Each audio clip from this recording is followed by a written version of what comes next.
Havre, Montana. If you're not familiar with Havre, Montana, it's up on the High Line, Highway 2. It's bitter cold in Havre, Montana. In the winter, we get temperatures like minus 20, minus 40, 30, minus 50. minus 40, minus 50. Yeah. And in the summer, it gets temperatures of about 120. So you have to have a special character to live in Havre, Montana. And Caleb's here to talk about faculty development. All right, thank you very much. Can you guys hear me all right in here? I can't tell how amplified I am with this. Okay, my topic is adventures in professional development, or how do you get faculty in the door? I'm guessing you care about that if you're here, so I was going to use poll everywhere to ask some questions, but it's not working on this computer, so if you guys can just shout out answers instead, just so I can get an idea of what my audience is. What do you folks do at your campuses? Instructional designers. Awesome. Jack of all trades. Jack of all trades. Cool. We probably all are to a certain extent that. What else? Instructional technologist. Okay, that's a little bit different. Different people have different, those mean, that's the weird thing about instructional designers. That kind of means different things to different people in different campuses. Any people that call themselves faculty developers? Some of those, awesome. Anybody in centers of teaching and learning? Same, cool. Okay, well, we'll just keep rolling here. So I am Caleb Hutchins. I'm from Montana State University Northern, as I was introduced. I'm an instructional designer / faculty developer in a very small office of teaching and learning. When I say very small, I mean 3 people. There's me, there's another instructional designer, there's a curriculum developer. That's it. I'm also an adjunct instructor. I teach a couple sections of our freshman seminar class. And this fall, I will also be teaching a learning technologies class for the master's program. I have a bachelor's in graphic design, my MS, Master's of Science in Education. That'll come in handy a little bit later, so we'll get to that. Before I get too far in this, I want to explain what this presentation is not. I feel like when I go to a lot of these presentations, people try to sell their presentation as the silver bullet, the magic answer to everybody's problems that's going to universally solve everything and bring peace and harmony to the world. I'm not going to be able to do that. I'll be talking about a specific situation on a specific campus with specific problems that may be similar to your problems, or they might be different. The things that we tried might work on your campus, or they might not. Some of these things might be adapted to your situation. Some of them might not. So I just wanted to get that out of the way because I don't want to be that guy that's just here to sell his book, because I don't have a book. So first, I just want to tell a little story and tell me if this sounds familiar to you. You work on a great professional development workshop for your faculty. You come up with a great presentation. You plan out active learning opportunities to engage your attendees. You advertise the heck out of it. You get it on every department calendar and newsletter. And the big day arrives, and what happens? Nobody shows up. Awesome. 3? Yeah. 3 people is like a good day, right? And on a bad day, just nobody shows up, and all your work is for nothing. Yeah. One of the experiences that I have with a lot of faculty. Here, should I give you the box? A lot of the experiences that I have with the faculty members is the fact of the matter that if they don't get paid for it, They don't show up. they're It's not just the CBA, adamant about right? it. If they do not get $1 for this, even if it's something that's going to help them in the classroom, it blows me away. Even when trying to troubleshoot a problem, trying to make arrangements to get together with the instructor to solve it, is if it's not during their office hours or whatever have you, not touching it with a 10-foot pole, Yeah. even when you're trying to help them. Yeah. At my campus, the CBA is the big weapon against professional development. It's not in the CBA. I don't have to do it. Exactly. So again, this was going to be a poll everywhere, but just kind of shoot this out. Why do you think professional development for college faculty fails so often? Well, I think we have a very narrow window in which we have some credibility, which people know that we're going to help. When faculty is new and you send out emails, there's an announcement about training, those people flock to the training. The new It's a people give you a support thing, chance. Yeah. And you have credibility because they don't know you yet. Yeah. Nobody has told them not to trust you yet, right? Right. And, well, maybe it's mandatory. They haven't been told. But during that very narrow window, People will come in Yeah. and you can train them and everything works well. If somebody's been there for a long time, no, I don't need training. I'm just gonna call you when I need you. Yeah. And that's that. Okay, so I can give you training here at our leisure. You can be here 45 minutes. Yeah. Or I can try to train you in 5 minutes while the class is watching. Right, right. So, yeah. Yeah, for us, the three of us, we're at an academic health center, and the priority is patient care, and then research, and then teaching somewhere down here. So it's hard to argue with someone who's like, well, I'm going to go take care of patients. Right.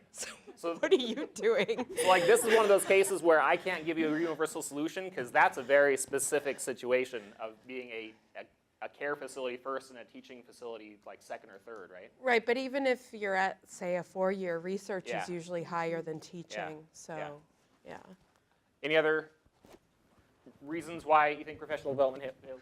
Well, I think it might just be partly human nature because I think of the trainings that I'm supposed to go to sometimes, and I'm like, I'm busy, Yeah, you know? yeah. I can't go to that. Yeah. So if it doesn't relate direct, and part of it's just that's what we all do is we get really busy and we start to cut off the things that don't seem absolutely essential right Yeah, now. yeah. Your priorities are somewhere else. You just don't have the time. So those are, I'm glad you guys are saying things like that because that means I'm on the right track. So my next slide isn't like totally worthless.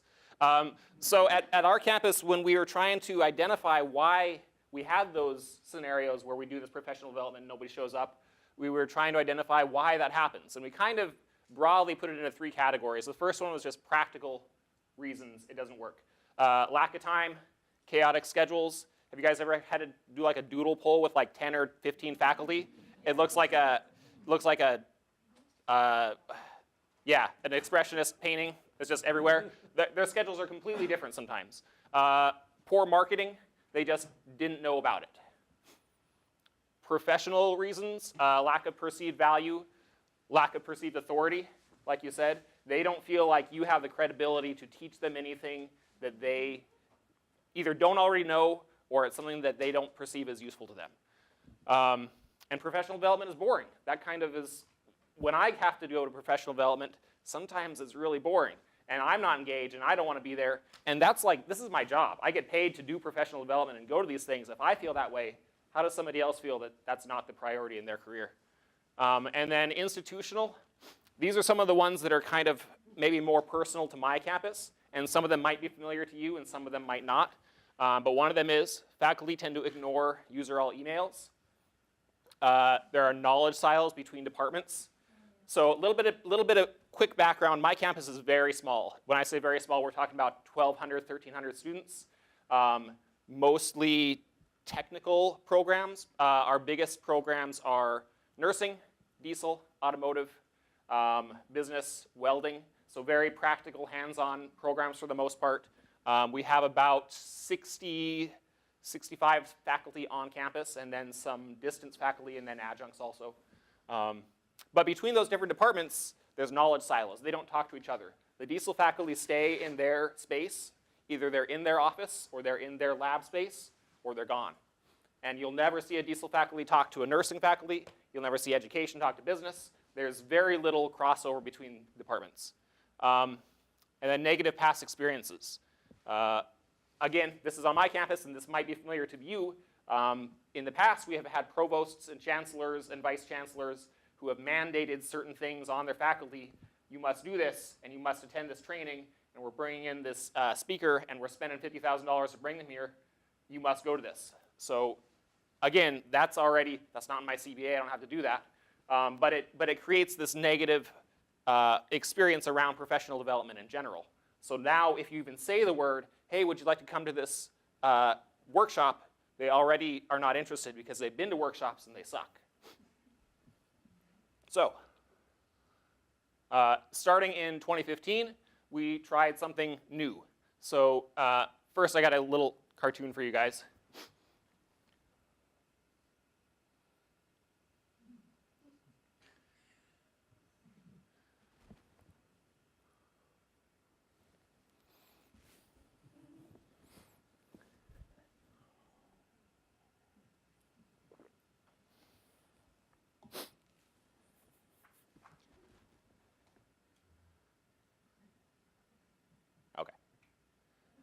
So we started doing what we at our campus call tech snacks. And it is it's a model of professional development that we developed that we have found works pretty well for our situation. They are short. They are only 15 minutes long. We pick one topic and we talk about it for 15 minutes. We schedule it every week. In our case, every Friday. We do tech snacks, and we do multiple times. So we'll do from 10 till noon in 15-minute blocks. Somebody can come at any point in that 2-hour window for 15 minutes, and they'll get the professional development. And we do it in multiple locations. So we'll do it in one building in the morning, in another building in the afternoon, in a third building in the late afternoon to get people where they are, basically. Because the diesel faculty are all in their building. If we don't go to them, they will not come to us. So we accept that, and we do it in multiple locations throughout the day. Focus topics. And originally, especially at the start, we always sold them as time savers. We can give you a tool or an idea or a process that will save you time as a faculty member. So that's getting over the perceived lack of value. They may not care about teaching and learning necessarily, especially older established faculty that don't do that anymore. But they do care about saving themselves time. So that's a way to sell the topics. And then we also frame them as discussions, not just one-way transfers of knowledge. So it's not just me, the faculty developer, telling you what I think you need to know. It's us having a conversation. What have you tried in your classroom? Has it worked? Has it not worked? What about you? Have you tried what this guy's tried? And it's a back and forth. On the institutional level, the idea is to develop sort of a community of practice. This idea of faculty actually talk to each other. New faculty get to ask questions of older faculty. People in different departments share ideas because even though their content is different, their problems are similar, and a lot of their students are similar. And instructors share their own experience. So often, not every time, but often we'll ask an instructor to come in and sort of co-lead the topic with us. So if I know that one of our instructors is doing something really cool with Kahoot in their class, I ask them to come in and talk about Kahoot. So it's not me telling them, you guys should use Kahoot. It's me saying, hey, look it, one of your peers is already doing this, and this is what they've experienced for positive and for negative. And then if you want to try it, then I can give you some information and some support for that.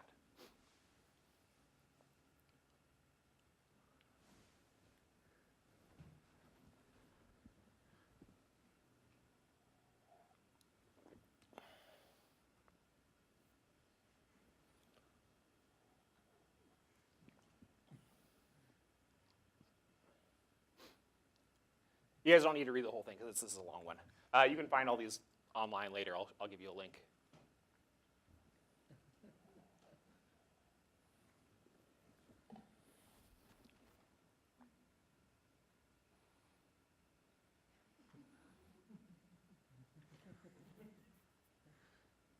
So this was one where we had a faculty come in. She was using a reading strategy called QRS, which is question response summary. It's a whole little strategy that's been developed to help students read complicated texts in a way that they actually understand. So we asked her to come in and talk about it. And then we provide some background, some research on the effectiveness of this tool, some handout materials that they can take back to their offices and try out later. But it was mostly directed by the faculty member. So we made mistakes and we learned some lessons in the first semester or two of doing this. Early sessions covered pretty broad topics like learning objectives or accessibility, and we quickly realized that that's too much to cover in one session. That's too much, people shut down or they lose interest or we go off topic. So we quickly learned to focus on smaller specifics. So instead of doing a session on accessibility, we do one on using YouTube for auto captioning. It's focused, it's directed, it's a time saver because faculty don't have time to caption their own videos, and we're sure as hell not going to pay somebody else to do it for them because we don't have that kind of budget. But you can use YouTube to start, give yourself a head start on the captioning because it'll do the auto captioning and then you correct it and it's good, it's great, it's helpful. We started giving 4 to 5 page handouts during each tech snack session, but instructors didn't read them. And it took me a while to figure out why that is. And I think the epiphany came to me when I was stapling these together, these handouts to hand out, and I was like, it's the staple. That, like, a staple in a stack of papers is like a commitment. That you have to commit to reading a staple document. But if we only give them one sheet of paper, they will read it. I don't know why. It's like a psychological thing, but one piece of paper is manageable. 2 or 3 or 4 or 5 is not manageable. They'll skim it and they'll throw it away, or they'll set it down and they'll ignore it. 1 page they'll read. Even a legal-sized piece of paper they will read, which is a surprisingly useful cheat for getting more information on a single piece of paper. Conversations often veered off topic during tech stacks, and this is not necessarily a bad thing. So we might come to them wanting to talk about accessibility or captioning or something specific like that, and they might want to talk about something completely different. They have something else on their mind, but they're coming to us and they're talking about their frustration, so we're going to go with it. We're going to use that as an opportunity to connect with those faculty, to have a productive conversation, and it builds that community of practice. Because the important part is not always what we are talking about, it's that we're talking with them. Just getting faculty to come and talk to us. The 15-minute sessions often lasted longer than 15 minutes, but nobody complained. Because again, a 45-minute session is a commitment. It's a time commitment. It feels like a commitment. You're committing yourself to going somewhere for an hour, and that's an hour out of your day. But people can handle 15 minutes, even if they know that they might stay longer, because sometimes we'd have faculty come in for a 15-minute session and stay for a whole hour, or even longer. We've had faculty stay for the whole 2-hour window because they're getting something out of it. They're talking to their peers, they're talking to us, they're sharing their frustrations. Again, we go off topic, but that's okay. At first, we had pretty slow uptake in attendance. And I think the main reason for that was getting the word out was still a problem because faculty don't read our emails. I can write a beautiful paragraph about this topic and why they should care and why it's important and why they should come to TechSnacks, but if they don't read it, then it doesn't matter what I write. So we were thinking about that problem. How do we actually get them to know what we're doing and care about it? So we needed a way to promote TechSnacks in a way that interested and engaged faculty. And that's where these comics come in. Let me get a drink of water.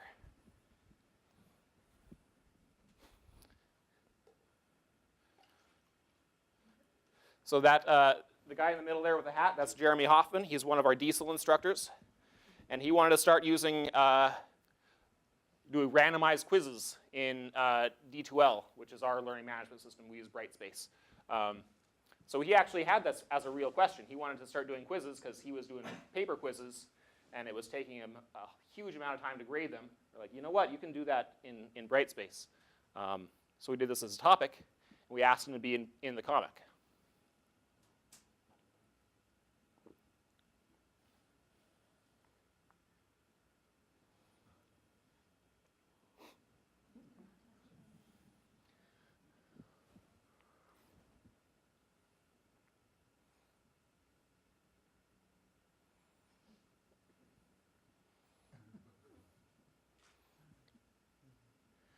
So we started producing these comics every week to promote TechSnacks. The comics kind of sneak in a little bit of technology and pedagogy in the comic themselves. So that last one with Jeremy, we actually sneak in some concepts in there. Hopefully after they've read that, they'll have an idea of what a question library is in our LMS and why they might want to use it. We often include faculty as special guests. And we would ask them. We'd say, can you help us with our comic this week? We just need to take pictures of you for 5 minutes, and then you're good to go. We try to make them funny or weird or topical or even occasionally a little bit edgy.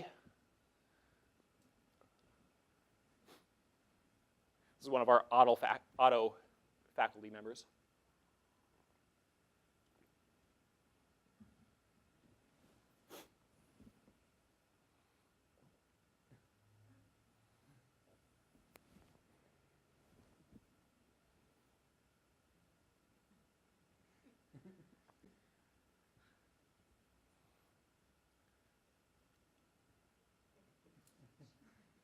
So that one obviously was about using, I don't know if you guys have Turnitin in your LMSs. It's a plagiarism detection software.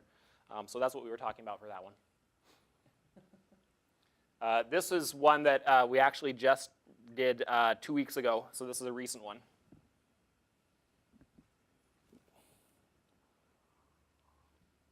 Curtis is one of our master's program faculty.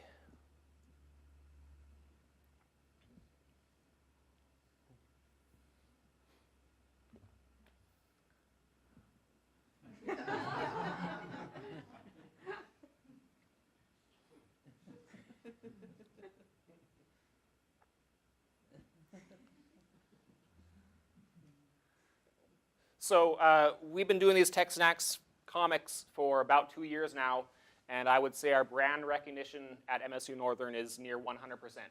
Every single one of our faculty knows what these are, and they actually look forward to reading them every week.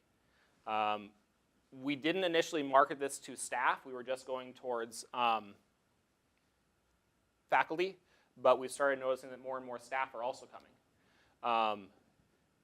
And we've also started sharing the comics with more than just faculty. We used to just send it to the faculty listserv. Now we send it to faculty and also staff listserv. And we're finding that the faculty actually share the comics for us. How often have you gotten a faculty member to spontaneously, of their own accord, share promotional material from you to their peers? Does that happen very often? It does happen with the comics, especially if they're the ones that are in it. They share it with their friends. They share it with colleagues that aren't even on our campus, at other campuses. They share it with their students in class, and their students think it's hilarious. Any questions so far about what I've covered up to this point? Not really? We can keep going. That's cool. When you say share them out, how do you just email them? We just email them. I just embed. So what we'll do is, depending on the topic, we make the comic, we'll script it out, we'll get photos. I just do it in Photoshop. I just use Photoshop filters to do the effect and the bubbles and everything. I embed the picture in an email, and then there's about 3 sentences underneath saying, this is what the topic is. Come to Tech Snack at this time and location, and then come do it. That's all it is. But they'll read it. They'll actually open that email and not just ignore it. So the next question is, how do we assess the effectiveness of this strategy? Is this actually working? Again, this was going to be a poll everywhere, but how do you guys assess the effectiveness of your professional development on your campuses? Attendance? Attendance is a good, easy number. You can just write down that number.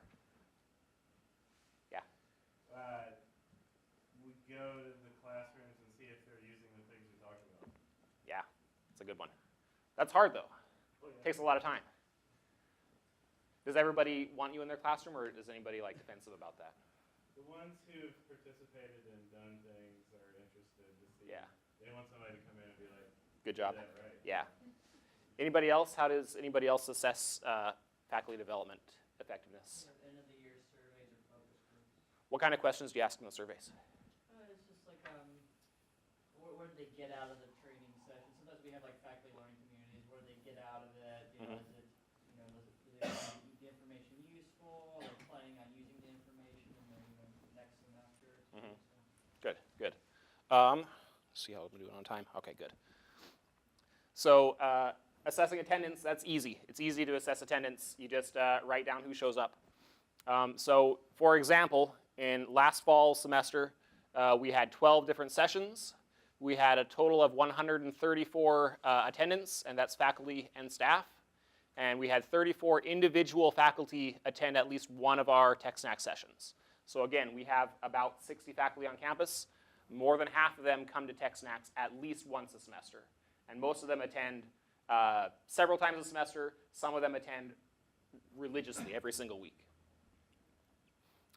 So again, those numbers are small because our campus is small, but the percentage, I think, is pretty good. Out of curiosity, is that 12 sessions, is that 12 Fridays? Oh, sorry. Yeah. Is that 12 Fridays or That's 12 Fridays. 3 of the sessions within That's each 12. Friday? That's 12 Fridays, a different topic each Friday, and then multiple sessions that day. So, yeah, I guess that should say 12 Tech Snacks topics for that semester. Thank you. Some of our most popular topics in terms of attendance have been Generation Z students. How are they different from millennials? What does survey data say? How does that, what implications does it have for your teaching practice? Contract papers, paying somebody else to do your work for you, especially an online service. That's what that first comic was about we bought a paper online and you won't believe what happened next. We actually bought a paper and then we showed it to faculty. This is what a contract paper actually looks like. This was the process we went through to buy it. It didn't get flagged by Turnitin at all, so it showed up as 100% original. How do you detect that? Advising, FERPA was actually our #1 highest attended topic. I know, right? Because everybody has gotten FERPA training when they first come on, but it was usually in the form of like a 45 to 2-hour workshop with somebody that they bust in that was long and dry and boring, and they completely forgot it. But when we do it in 15 minutes, and we have a very concise, useful little handout that they can take with them, yeah. So I noticed that your title is Tech Snacks, but your topics are not tech. Not, I mean, at least not all of them. So do you think Yeah. your title helps you get people in? So that's a good point. When we first started doing it, most of our topics were technology. Most of them were things like, how do you use Turnitin? How do you caption a video? How do you use a gradebook? But the more we did this, the more we realized faculty actually wanted more pedagogy. But you know what? That's still tech, because that's teaching technique. So in my mind, tech doesn't just mean technology. It means technology or technique. So we just roll with that. But yeah, lately, our more popular topics have not been specifically about technology. They've been about teaching practice, about learning, about student motivation and student engagement. And then what students loved this semester. I love this one because it was so simple. Like I said before, I teach a couple sections of our freshman seminar class. And as an assignment in that class, we just had our freshmen write down, what did you love the most about your first semester at college? And they had some great ideas. Things about specific classroom assignments that they had, specific community events, campus events. It was very basic, that's all it was. But faculty really wanted to know that stuff. They want to know what their students are thinking, what their students are doing, and this was a really easy way to have that conversation with them. So that's great. Attendance is great, but it doesn't really measure program efficacy. So how do we measure the effectiveness of what we're doing? And I said at the beginning that I wasn't going to give you a silver bullet, but this is my silver bullet anyway, in a second.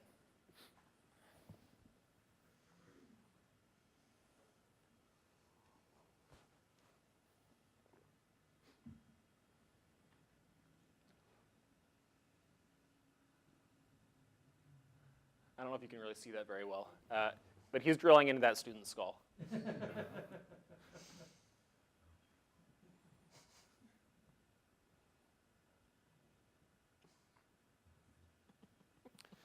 Now, probably the best part of this particular comic is this right here was taken word for word from an actual email chain, that argument that those 2 faculty members had on the faculty listserv, except they didn't actually say phrenology and trepanning. But the rest of it, they were arguing about assessment back and forth with a really snipey email chain that everybody saw. So we asked them, hey, can we kind of poke fun at this and have you in the comic and actually do this? And both of them were like, yeah, we'll do it because we like the comic and we like Tech Snacks. They hate each other. They can't stand each other. But we got them in a room together for 5 minutes to take this picture. And it was a good one. Are they in the same department? No, they're not. This one is an English instructor. This one is a math instructor. Different departments, different buildings even. They rarely interact in person, but when they interact via email, it can get ugly sometimes. Okay. So this is our new secret weapon for assessing the effectiveness of professional development. AQ, what does AQ stand for? American Colleges, Universities, and Educators, or something like that? I don't remember. You can Google it.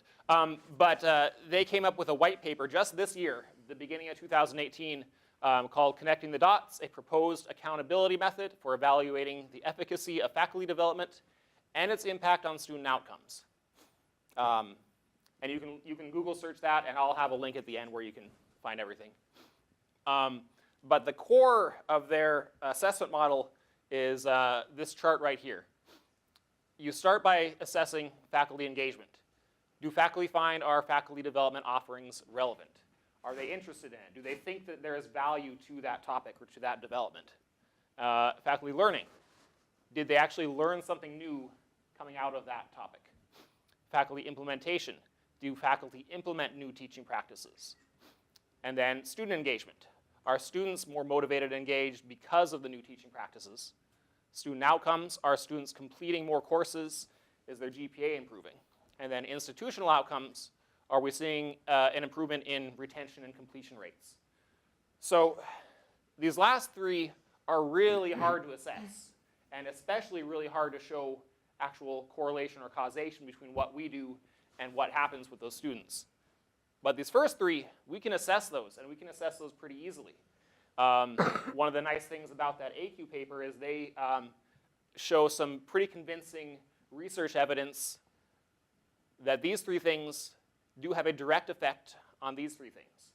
So if we can measure faculty engagement, faculty learning, and faculty implementation, we can make a strong case that that is having a positive connection with student engagement, student outcomes, and institutional outcomes. So to measure these three things is pretty easy. You just do a survey of your faculty. And this is a survey, some data from a survey that we gave at the midpoint of this semester.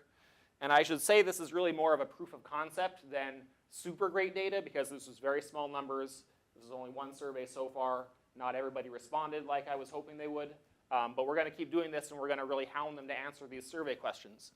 But for each topic, these were specific text and act topics that we did this semester. This was how many attended. And then for each of these topics, we asked them, did you find the session relevant? Did you learn something new? And did you implement something new? So for example, grading and feedback. We just talked about how can you use the gradebook in Brightspace more effectively? How can you give more effective feedback in a timely manner? 15 faculty members attended, which again may not sound like a big number to you guys, but when you only have 60 faculty on campus, it's pretty decent. 92% of respondees said they found it relevant. 84% learned something new from it. And 83% said they were either did implement or intended to implement something new based on this topic. Going beyond PowerPoint, which is, again, a very basic focused topic, how do you make your PowerPoints more engaging? Add poll everywhere, add Kahoot, add blank slides in between so you have time for discussion. Just really basic stuff like that.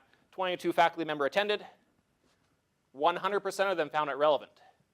92% learned something new. And again, 83% said they implemented something new. So this tells me that this is a topic that they are very, very interested in, because they all use PowerPoint, but they know that PowerPoint sucks. Metacognition. This one is probably a little bit too broad. We probably should have done this one a little bit better. 92% of attendees found it relevant. 84% learned something new, but only 53% of them implemented something new. So that tells me we probably didn't give them enough concrete, actionable ideas to implement into their teaching practice in that topic. So we're going to try that one again next year, and we're going to do a little better. This one down here, this one I think is kind of interesting, academic advising. 23 people attended. That was one of our higher ones. 76% found it relevant. Only 69% learned something new, but 75% implemented something new.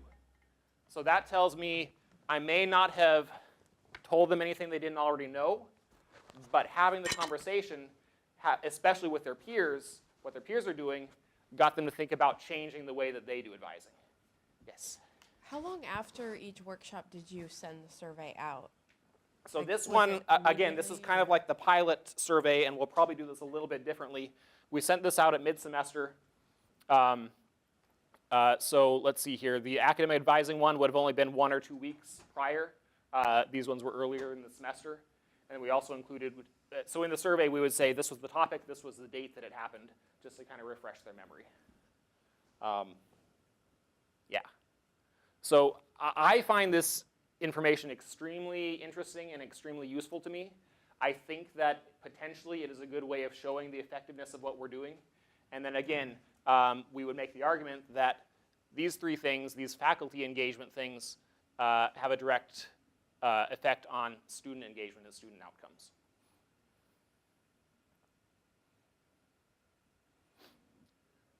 Let's do like one or two more of these. This one was one that we did when we were talking about OER textbooks.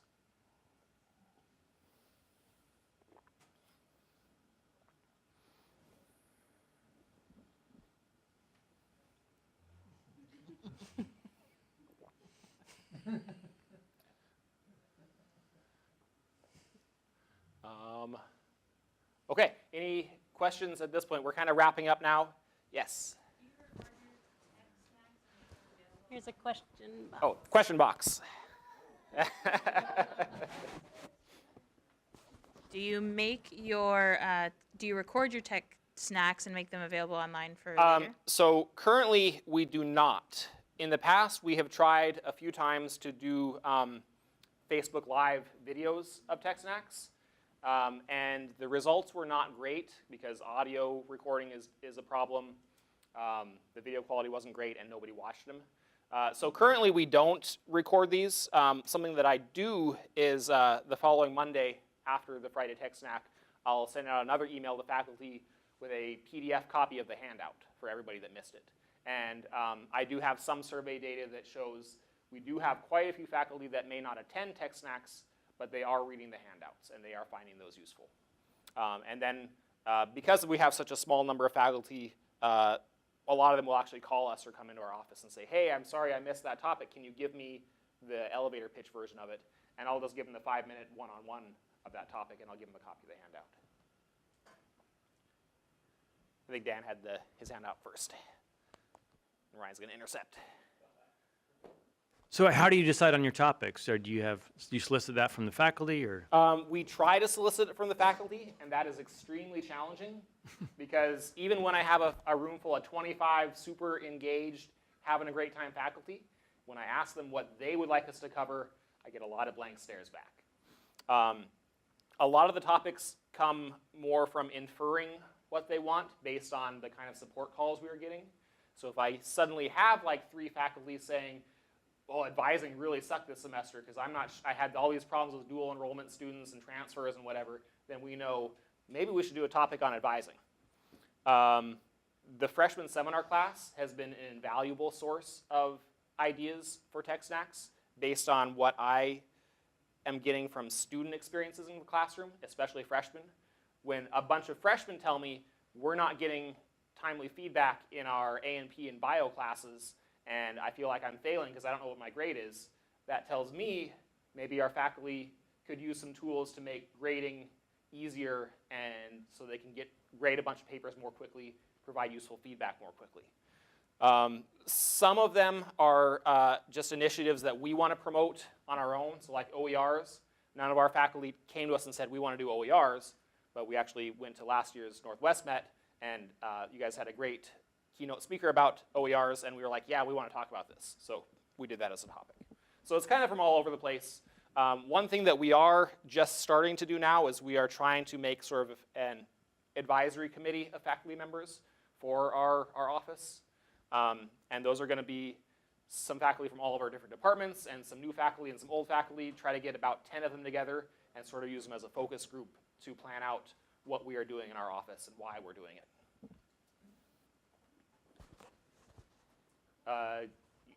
Yeah, Dave back there had a question. Gonna throw it to you.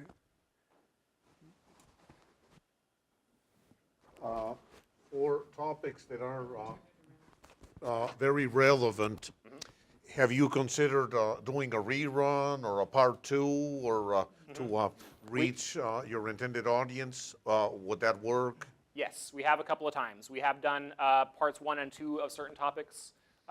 When we did that one about QRS, about student reading, that was actually a 2-parter. The first one was about general, why don't students read?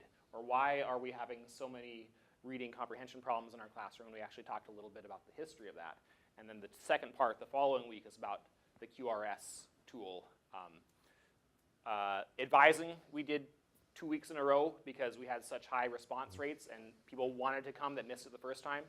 And last week I had one of the chairs of a specific department say, hey, could you guys do FERPA again for my faculty?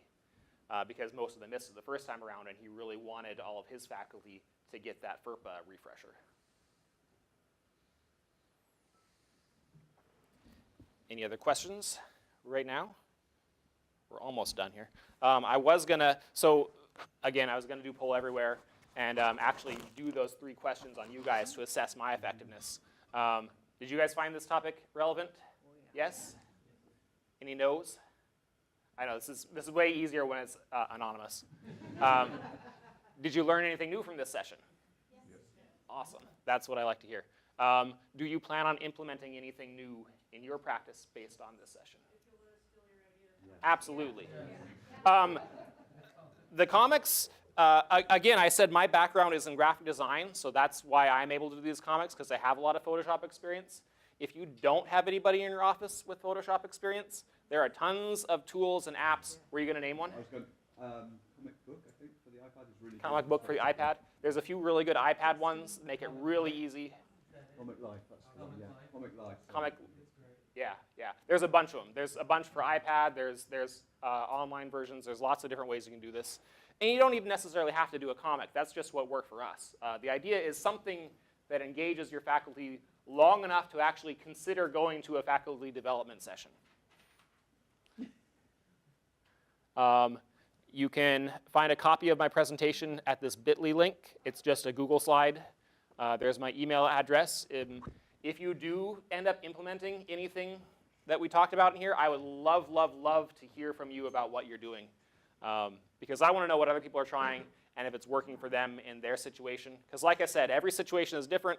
Every campus has its own particular culture and its own particular strengths and weaknesses. But I would love to hear about how some of these things work for you guys. Yeah. I just wanted to share briefly how we've kind of changed our program. Oh, please. We used to run these Friday webinars, and they were, intended as this lunchtime thing, and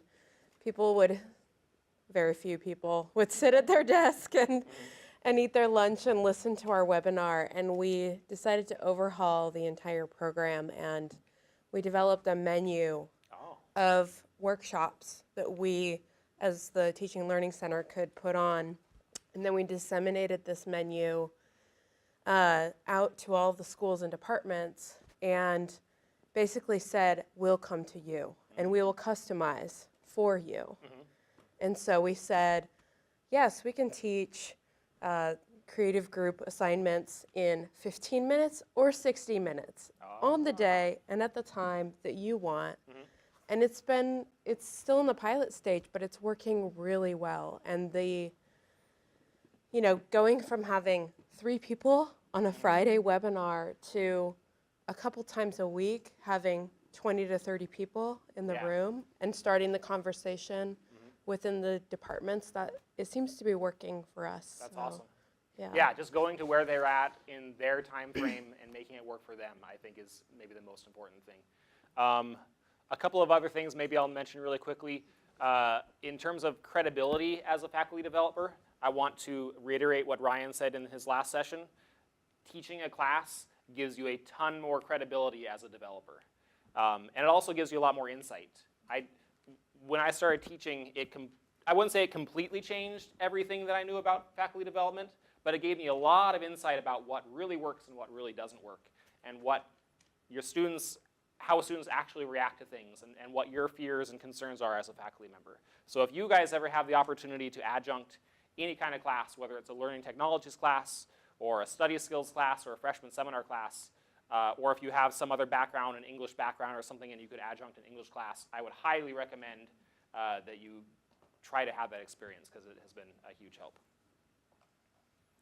All right, I think it's about time for drinks and then dinner. So thanks for coming, everybody. I really appreciate it.